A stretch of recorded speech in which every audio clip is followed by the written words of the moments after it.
Right, so welcome to another episode of Science of the Times. I'm Simon McCallid. And I'm Tim Colson. So, Tim, how's the week been? Oh, it's the end of term, so holidays are in sight. Heading off to South Africa in less than 2 weeks. But how about you? I mean, I thought every day was a holiday for you, but we won't go into that now. Okay, thanks. I'm really excited about today's guest because it's, I'm a bit biased. It's quite close to my own research. So no, and he's in my department. So, yeah. we both know win. Tom. And it's all about the sort of chemistry of the way that life works and the way that cells operate. Yeah, absolutely. It's all about sort of possibly understanding why biology chooses molecules to be arranged in a certain way over others. When there's a 50-50 choice, ostensibly anyway, a choice. Life is selective at the shapes of molecules. Yeah, the way shapes are arranged in space. So it turns out that he might well have cracked this problem that's been plaguing people for a long time. No, that's super exciting. Well, before we invite Tom Richards on, just to say, please, if you enjoy the podcast, please subscribe. We'll put a link to Tom's paper that we're going to be talking about in beneath the podcast. Also, please like it and please share it online. Yeah, tell all your friends all about it. Tom, would you like to introduce yourself? Okay, so my name's Tom Richards. I work in the Department of Biology at the University of Oxford, and my research team is really interested in understanding the diversity of microbial life. And what we realised quite early on, along with many other people, is that actually most of the tree of life is composed of microbial organisms. And that's not just bacteria and archaea, is it? No. There's all sorts of things. Indeed, a lot of our close relatives are actually single-cell microbes, but like us, they also have a nucleus where they store most of their DNA, and that's the group we're really interested in. So those are eukaryotes, is They that are right? eukaryotes, yeah. And so there's a specific type of eukaryote that's sometimes called protists, but we also study microbial fungi, and we're trying to fit them on the tree of life and then understand how the tree of life was shaped by various evolutionary processes. Well, our listeners know all about the tree of life now, don't they, Tim? I was going to say exactly that. So, because Simon and I chatted to Max Telford about the animal part of the tree of life. So it's fantastic to actually get you on, Tom, and hear about what most people is kind of the overlooked bit. But you've kind of possibly got a solution to one of something that's been puzzling biologists for a very long time. We'll come on to that in a sec. And that's Simon's the real the expert questioner on this, the expert questioner on this compared to me. But before we get on, you told me something amazing just before we came on air, that you've discovered a single-celled fungus that's got an eye. Yes, yeah. Actually, the year before I was born, a great hero in the world of fungal microbial research called Martha Powell did some electron microscopy. So that's microscopy where you can see really fine details of cells. And she saw a structure on the side of these fungal cells that looks just like the eye of insects, the compound eye of insects. And a couple of years ago, we discovered that the proteins that make up that eye structure are similar proteins to what we use to detect light in our eyes. And then we've gone on to show that this structure functions like an eye and enables the fungi to move towards light. Wow, that is amazing. Like rhodopsin or something. It is a rhodopsin. And what's cool about this rhodopsin is it's fused to an enzyme that generates the messenger that we use to perceive light, to generate an action potential. Wow. So sorry, can you break that down for me? Rhodopsin's a protein. It's a membrane protein. Okay, so it's on the edge of the cell. Yeah. And it gets hit by a bit of light. Yeah, photon. and there's a conformational, there's a change in shape that occurs. That's the key. Okay. So they can see what's going on around them. Yes. So what's really weird is one subgroup of this fungi has 3 types of this rhodopsin, and it can see from far red light frequencies right through to blue light frequencies. So technically, this fungus can see a wider span of light wavelengths than we can. Wow. and respond to it. And it's really, a lot of people are interested in this system because you can manipulate these proteins to generate action potentials directly in cells. So you can stimulate nerves. So people are using them to engineer optogenetic circuits to control nervous responses by shining lights at cells, essentially. Wow. So for our listeners, basically, we can send signals. Yeah. Is what we're using You can these. flash a light at one cell, and send a signal down a nerve. And actually, this is how neurobiologists are mapping the brains of rats, essentially, by shining lights on different neurons and seeing how they respond. My God, well, that's amazing. It sounds like this fungus would go nuts in a disco. Yeah. But actually, what we really want to talk about, you've just published a paper in a journal called PLOS Biology, which is one of the best journals to publish in if you're a scientist, isn't it, or a biologist? Yeah, for sure. And it potentially cracks something that scientists have been bewildered by for a long time, which is life is either left or right-handed, but not like I'm right-handed. Well, it's not that dissimilar in some ways. Well, it's not so dissimilar to your hands, shall we say, right? So the concept of chirality is, and this is what we're talking about, we're going to be talking about chirality is, just for our listeners, it's take each one of your hands and your little finger is always connected to your ring finger. Right, okay, down here, and that's always connected to the longest finger. So they join down. So both hands will have the same joint. So if all that fat wasn't there, you can see where my bones were joined. But they're actually mirror images of each other. You cannot pick up one and superimpose it on the other one without flipping it. Yeah. And so certain molecules with certain properties have this effect. So they're connected to the same atoms, but in space, the way they're arranged is different. And life only uses, so Tom, one hand. All the DNA and RNA of life that we know is right-handed, and all the proteins, the amino acids of proteins, apart from one, is left-handed. So, and that one is called glycine, and it doesn't have stereochemistry. So, and the important thing about the reason it's so important for the origin of life is that if you polymerize right, the polymerization can carry on. But if you interrupt that with right, left, then it stops polymerization. And a polymer is a long molecule that life uses. So DNA is a amino acids form a polymer to make proteins. So whole of life requires polymerization. So it has to choose one or the other. Yeah. And they're kind of equally abundant, are they? So if you have an abiotic chemical reaction, one of the reasons it's not produced by life is it's 50% production of right and left-handed. And actually, many of the drugs we use are abiotically produced, and they have a 50% combination of those two things. So, which is bad. Which is bad because actually, for example, the thalidomide drug, one stereochemical form stops nausea during pregnancy, and the other stereochemical form causes development abnormalities. So there's been this massive challenge in pharmacology to try and separate the two stereoisomers, and so lots of people think about this, and our discovery that certain membranes act as that is not necessarily new. We've known that there's certain types of compounds will separate stereoisomers, but the demonstration that a membrane that's biologically relevant will do it at very high rates was one of the key discoveries we found. We should probably just let our listeners know that stereoisomers mean the two different types of molecules. Yes. The left and the right. The left and the right are called stereoisomers. Yes.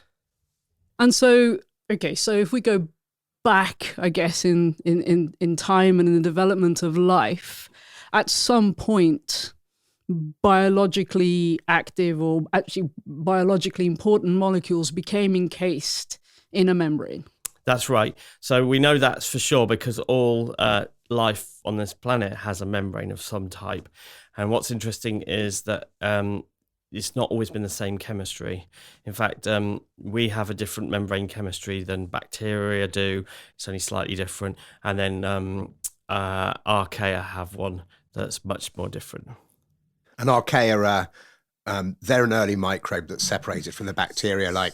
So in 1977, Carl Woese discovered a third group type of life forms, which are microbial, called archaea. They originally thought they were just a different type of bacteria, but then it was argued that they have so many fundamental differences to bacteria that that they were made a separate type of life. And one of those fundamental differences is the membrane chemistry. The phospholipids that make up the membrane are very different to that of bacteria and eukaryotes. So the eukaryotes and bacteria, in one sense, have similar membranes. They're very similar, yes. And then the archaea ones are different. We can argue on whether they're similar or different, but in one aspect that's key for your work, they're similar, right? Sorry, which one's similar? I lost track. Sorry, that's my fault. The bacteria and the eukaryotic are generally ones, the same. similar. There's one slight difference. And often, all these membranes have additional chemistries added to them, as you well know better than I do. But the archaea ones are very different. Do you want me to explain how? Yes, please. So the archaea ones are the chain that forms the lipid. The tail is an isoprenoid chain, whereas in bacteria and eukaryotes it's fatty acids. Then they're made from different molecules. Yes, yeah. And then they have and they both have this glycerol phosphate head group. But they are, which is where the sugary bit. Yeah, the phosphate joins to the lipid, and that is in archaea. It's bonded at a different point in that sugar molecule, and that bonding reverses the stereochemistry.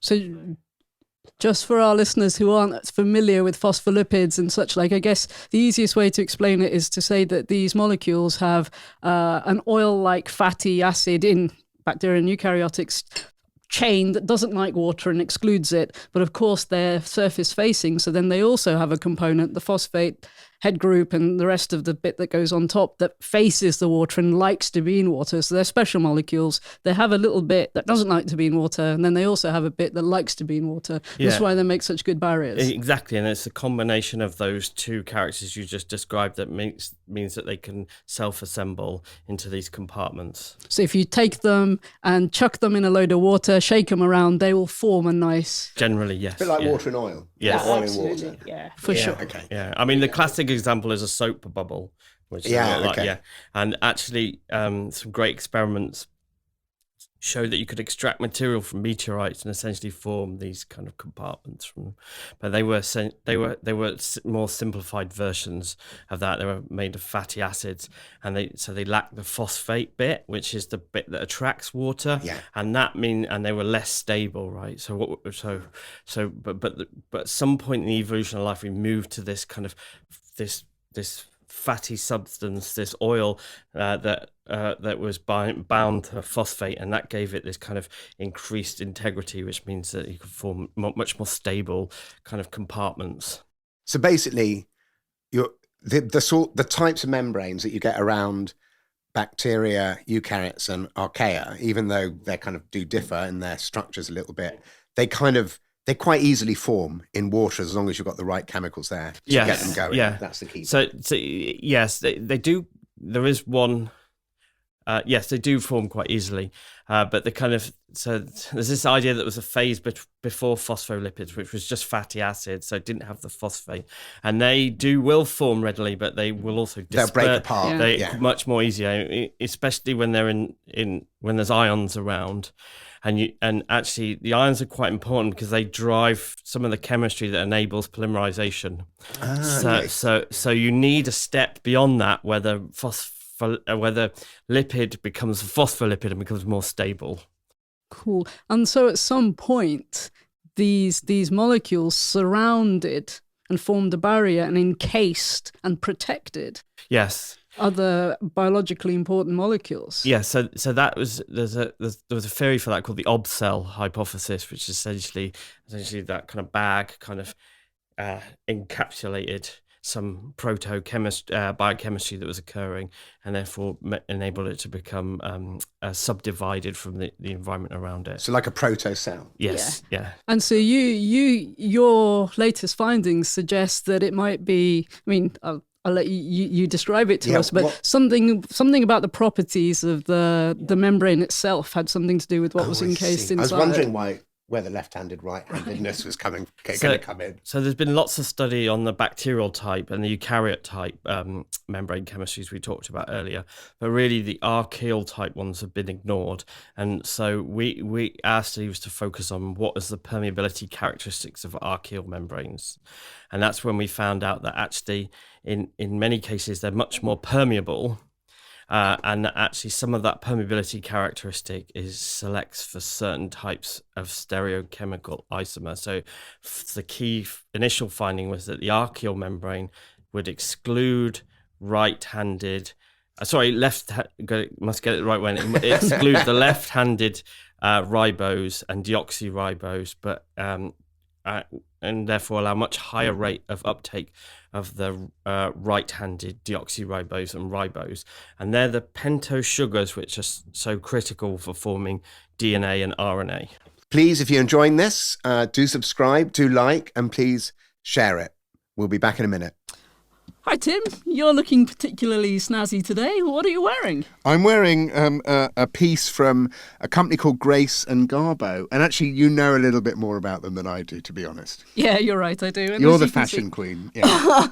I'm also wearing a piece from Grace and Garbo. So this is a delightful knitwear outfit set up in Birmingham. What they do is they source knitwear, quality knitwear from all around the world. So it's vintage, one-off pieces, many of which they then hand embellish, like the one you're wearing today with its beautiful purple flowers.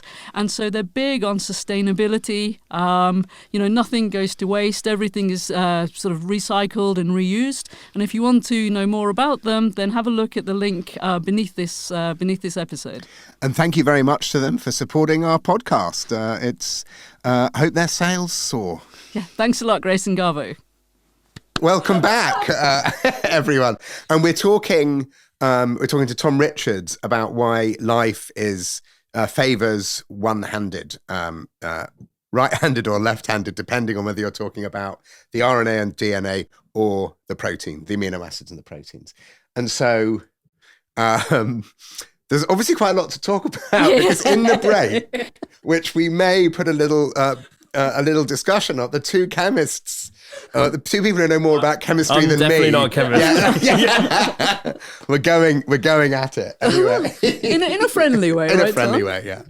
Yeah, so it's important to recognise that all the model systems we're working on are one specific type of phospholipid and highly pure. I mean, which is not very biologically realistic, but that was chosen on purpose because we really wanted to understand the characteristics of certain types of phospholipids.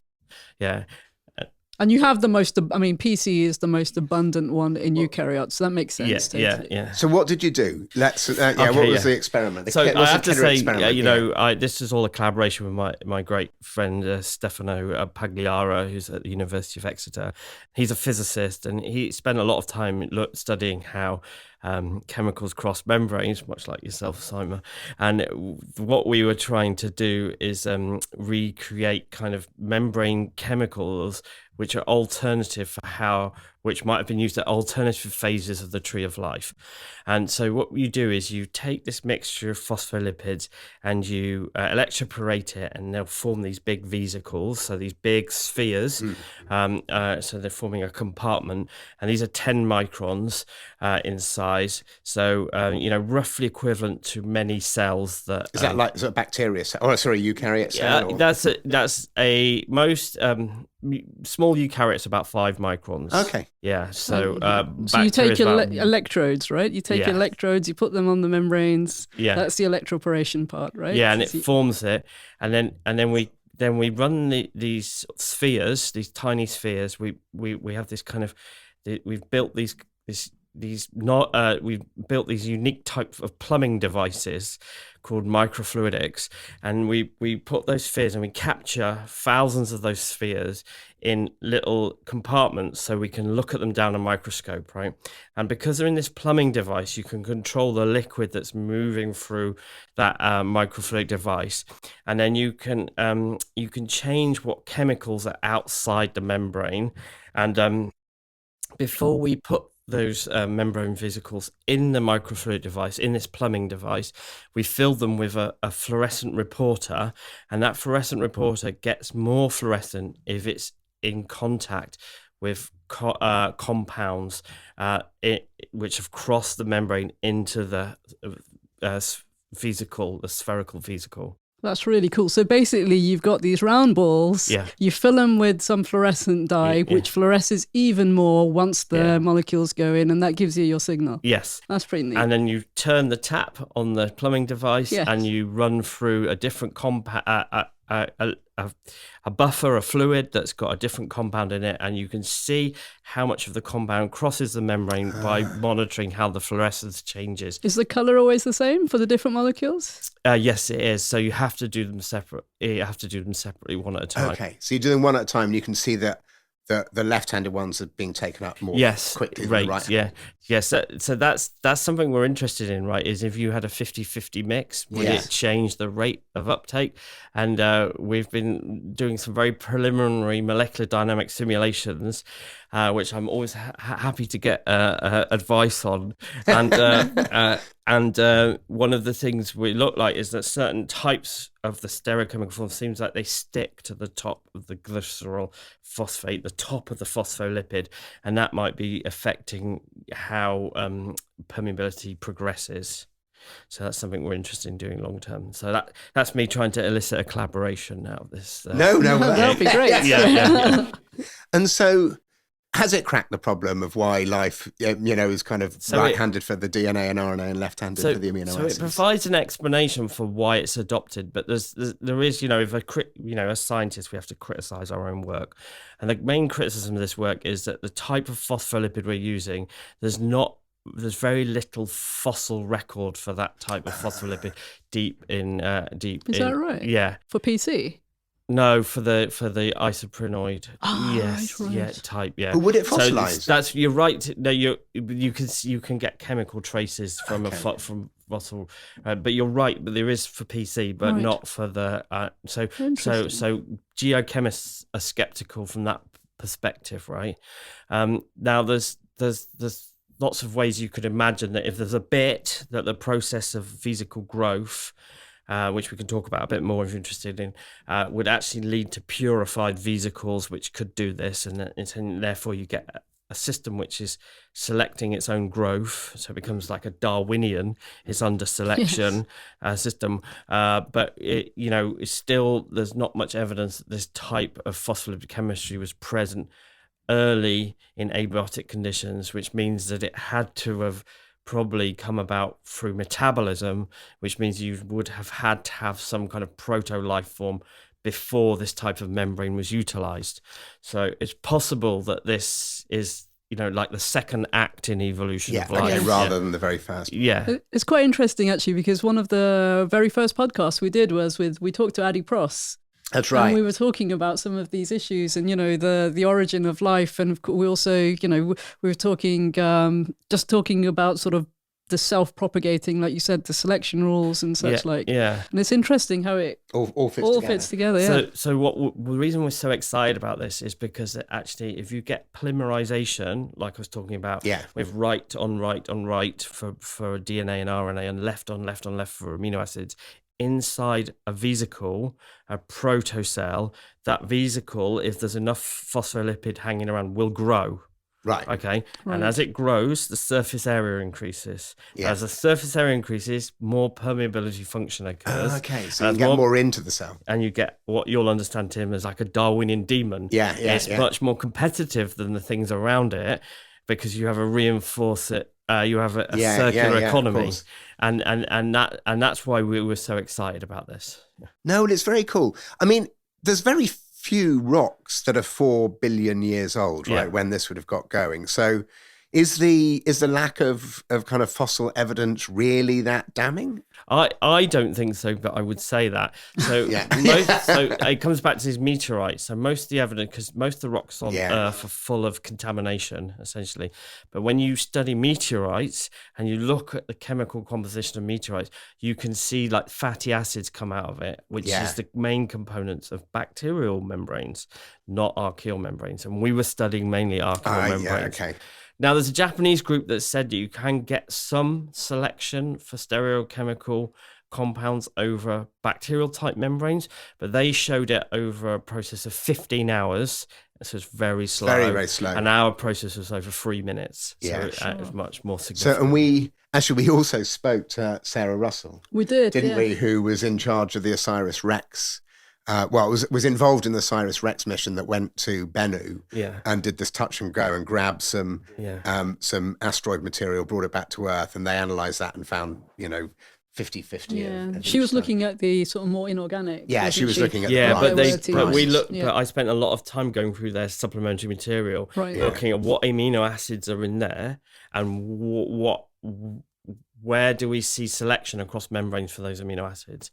And what was really cool about that study is it was one of the first pieces of evidence I certainly saw where there was an amino acid called arginine being produced, which I didn't think would form abiotically because it's such a big amino acid. And it was there, not huge amounts, but it was there. And arginine was one of the ones that showed the biggest selection for left-handed permeability, along with alanine. So you've got one of the biggest ones, arginine, and one of the smallest one, alanine. That's amazing. So I was quite excited by that. So that I was really excited by those papers. Well, what I'm really impressed at is, every time we write a paper, our listeners, not all of our listeners will know this, you put a lot of the detail into supplementary information, and I don't think I've ever read a supplementary information, so I'm very impressed, Tom. Well, it's one of the few occasions I did because it was such an exciting result, to get that data so clean. I'm going to ask what I think is probably likely a very dumb question. Okay. And especially given I'm supposed to know something about this area. Okay. So, do we know which way round things went? So, could it be that the permeability... You know what I'm trying to say? Yeah. Could it be that the permeability came first and then we had the encapsulation? Or could it be that those were the molecules that needed to be encapsulated and so the lipids were... Yes, so it's a bit of a chicken and egg question, right? And that's a lot of the origin of life research is like that. So we don't know which way around it is. In the paper, there's a section where we say that actually either way round, having this permeability selection would be favourable. So if you're evolving life from scratch inside a membrane, then you would be able to assemble the components which would favour polymerization. But then if you had a system that's membrane free, it would be constantly inhibited in terms of function by contamination from the wrong stereochemistry. Yes. It may possibly have been able to have occurred, but then moving to this membrane would immediately give it an advantage over stuff that's not. Now, there's some cool evidence coming out that actually the steps in ribosynthesis, I'm going to get this wrong, might get this wrong, have certain magnetic property. When they involve an ion, when they're catalyzed by ion, in cell-free abiotic chemistry, you can get different enantiomers, stereoisomers are either attracted or repulsed, and so there is a way that in certain environment conditions you can get you separate them subunits go and so you could have a step where the compounds are forming abiotically that life would require, and then but to really to increase its rate of production, it needs to move into an environment where it excludes those other stereochemical isomers which interfere with it, and that's why we think the membrane is important. That is so cool. So I read a report, actually, no, I'm exaggerating massively. I read a news article about a report that came out recently that said there is an existential threat to life on Earth if chemists were to create life that's the other-handedness. So left-handed DNA and RNA and right-handed right-handed amino acids. And if they did that, apparently it would be a massive bioweapon and we'd all be at risk of immediate death. Did you hear about this? I report? Did read about it. So this is the kind of mirrored life. That's report, right, mirrored life. Yeah. Is that nonsense, or should I be lying awake at night worrying? It's one of those things that you could imagine in ways it could be devastating, but whether they're actually realistic or not difficult to imagine. I mean, that's quite a circular statement. But, I know what you mean, though. Yeah. So let me think about this. So I think the main fear is that essentially you would produce agents that are kind of undetected by cellular process, that they can interfere with physiology, and so a bit like the developmental stuff you were talking about with the thalidomide. Yes, yeah, essentially, yeah, and things like that. So there's lots of unintended consequences like that. But in terms of the core function, I can't quite imagine. I mean, other than because if these things are being packaged up in polymers separately, then they're not interfering with each other. It's when you mix the compounds together, that's when the trouble starts. Yeah, I think I agree with that. Also, now, fundamental reactions are the enzymes for those are so optimized. Yeah. They probably they recognize the wrong one, probably just ignore it, maybe. I don't know. I agree. I think they would ignore it. We're running out of time, but I've got one more question, if I may. Do you think we're getting close to being able to make artificial life in the laboratory? I mean, you've talked, as you say, about, why it uses kind of one-handedness over the other. This guy, Adi Pross, was talking about dynamic kinetic states, so basically turnovers. Yes. We've talked about membranes here forming. And David Baker was also talking about designing proteins. I mean, are we close, or is it a long way off?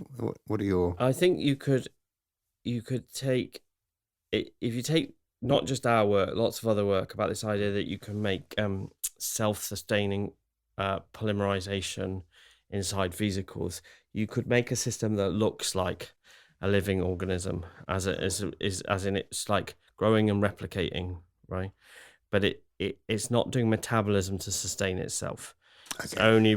It's requiring an environment which provides all the metabolites in place. Now, there's lots of life forms that are like that, but it has some characteristics of life. So I think you could do that, but whether it would be so fragile that it's not really a stable organism. So it wouldn't be able to make and use its own energy. I mean, you can't make energy, but you know what I mean. So I know what you mean. Yeah. No, it wouldn't be able to do that. Right. No. Well, Tom, thank you very much for coming on. Congratulations on the paper. It's a really great bit of work. For sure. And I love listening about that. And we'll have to get you back on with the next breakthrough at some point. About the eyes. I want to know about You want to know about the fungal eyes? Yeah, the fungi with the eyes. Yeah. No, fantastic. Thank you for having me. Well, that was absolutely fascinating, Simon. Honestly, I had no idea that chemistry could be so interesting. I don't know why I put up with you. No, absolutely. I think it's opened up, it's answered lots of questions perhaps, but it's also opened up lots of questions. And so I think that's what's also really nice about it, is that Tom, he tells it like it is. And he's explained that, these membranes that they've worked with are simplified versions of the real membranes, and it leaves a lot of other questions. I think it's going to be an interesting thing for us to keep an eye on for a long time. No, I think one of the things this is what science so often does, right? You make progress on one problem, and then it throws up a load more questions, right? Absolutely. And it has to, right? None of the questions we address there's never a full stop at the end. There's always something else. And I think... Which is just as well, otherwise we'd do ourselves out of a job every time we... You'd be on holiday every day, Tim. Something like that. But no, I think it's fascinating stuff, and let's keep an eye on it. And you might have got a new collaboration by the sound of it. Yeah, well, I think Tom and I have been trying to do this for a while, so we might get around to it now. Yeah. Absolutely. Well, if you want to know more, go and read the paper, which is in the link below, and please subscribe, and please like, and please share on social media. And we'll see you next week when dinosaurs, perhaps? Possibly, yeah, who knows? Could be dinosaurs, could be wasps, it could be anything. You'll just have to watch out, folks. We're more organised than that, listeners. Okay, goodbye. Bye.